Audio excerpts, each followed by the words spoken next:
ஒரு முருகனுடைய கோவில், அந்த கோவிலில் ஒரு திருவிழா, ஒரு வேலை நட்டு மேலே எழுதி இருக்கிறார்கள், வேல் உண்டு வினை இல்லை.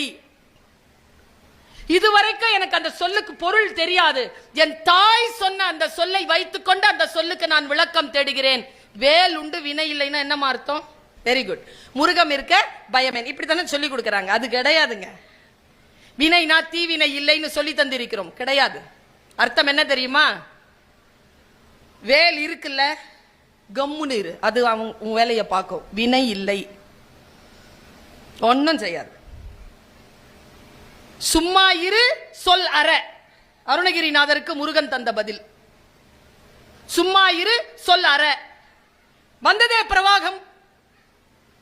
அப்படி என்றால் சொல் புரிகின்ற பொழுது இருக்கக்கூடிய விளக்கங்கள் சொல் புரியாத போது தெரிகின்ற விளக்கங்களை காட்டிலும் உயர்ந்ததில்லை.